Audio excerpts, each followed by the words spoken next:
Welcome back to Growth Over Easy. Today we're talking about being strategic in your relationship, especially when it comes to disagreements and conflict. Before we get into that, if you have not done so already, click the link in the show notes and download my free field guide for leaders. It's going to educate you on the explode shutdown cycle and how you can move through it. Something that's come up a lot lately in my work with clients is this question of, what should I do in some given situation? And first off, my job is to not give my clients advice. It is to help them come to the answers that will best serve them and their goals. And this is what I'm often redirecting people back to. Because I can have my opinion on how you should handle a situation, but it's going to be based on my lens and my core values and my desired outcome. And so if I was to just give people advice based on these things, it might be really unaligned for them because they may not share the same values I share, or they may not desire the same outcome I desire. This is why it's vital to get clear on the outcome you desire. Where do you want your relationship to go? What do you want to come out of the conversation? You're bringing something up to your partner or you're telling them something. What do you want to happen when the conversation is over with? And I think where a lot of people run into a block on this is they're thinking with ego and they're thinking short term. So they go into it with this, I want to get back at you. I want to hurt your feelings. Or the worst is, I want you to feel my pain, right? Like it's like you have inflicted this pain on me and now I want to get even with you because I want you to know what it feels like. And those goals may be honest, right? Like wanting that outcome may be honest. But when we're thinking long-term relationship, when we're thinking about the longevity of a connection with someone, we need to think more strategically and we need to think bigger. And so I will often ask my clients, what is it you want out of this? Do you want your partner to feel bad? Do you want to break up? Do you want your partner to grovel for forgiveness? Because if that is your goal, there are probably things you could do to make that goal happen. Now, I am definitely not the person to help you with that because that is not what I'm here for. But if that is your goal, then let's reverse engineer that and get you what you want. And if I bring that up to them, most of the time they're like, well, no, that's not really what I want. And I'm like, okay, what is it? And they're like, well, I want more connection. I want better sex. I want to be loved by them. And I want us to laugh and have more fun together. And when they're able to identify a goal like that, then we get to reverse engineer it and say, okay, the goal is connection. How do we go about this conversation in a way that keeps that goal in mind, where we're working towards that outcome? So we're able to strip down the ego and it's no longer about winning. It's no longer about making your point. It's about the health of the relationship. It's about coming back together. And there are three things I find incredibly useful when identifying your goal and the approach in going after your goal. So the first thing is knowing your core values. I am really big on knowing your core values. In fact, if you want my core value worksheet, respond to this or email me, support@growthovereasy.com, and I will send it to you. But when it comes to knowing your core values and really narrowing it down, I say to three things. For instance, kindness, honesty, and growth. That becomes your filtration system. Everything you do, every decision you make, everything you say gets run through that filter. Am I being kind? Is this contributing to my growth? Am I being honest?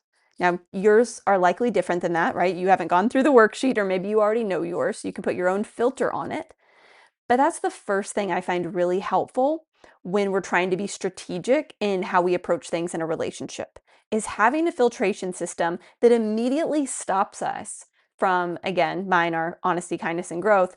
That kindness filter is going to immediately stop me from making the backhanded comment. That honesty filter is going to completely stop me from exaggerating what happened. And that growth filter is going to help keep me aligned with what I want most, which is, even if this conversation is difficult, I want it to contribute to my growth and the growth of the relationship. So that's the first thing, knowing your core values and using them as a filter before you come into the conversation. The second thing is check your frequency, your emotion, the energy that you're bringing into the conversation. Words rooted in fear repel. Words rooted in love are received. And so if we come into a conversation from a place of anger, hostility, frustration, insecurity, that puts the other person on the defense because that's rooted in fear. So what we want to do is sit with our own emotions long enough to be able to feel them and say, I feel angry right now, but what is underneath this anger? What is underneath this insecurity? Can I identify the fear that is present? And then how can I voice this fear to my partner through love? Because there's a huge difference when you come to someone, say you saw some text messages come up on your partner's phone and you got angry because you saw someone's name and you're like, I don't even know that person. Who is this person? I want to confront them about it. If you were to sit with that anger, there's likely some insecurity under there or some fear under there. And if you were to sit with that and you were like, what am I afraid of? I'm afraid of maybe loss of love, loss of connection. I'm afraid I'm not good enough. Going to your partner from that place of, hey, I saw this and I'm feeling kind of scared is so much different than going to your partner from a place of, hey, who's texting you? What's going on? What are you doing on your phone?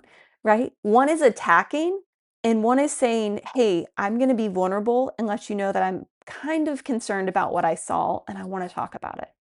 So checking your energy and coming into the conversation from a place of love instead of fear. From a place of, I want to feed the connection in this relationship, and this thing, I need to talk about it so that we can get back to doing that. And then the third thing is be human.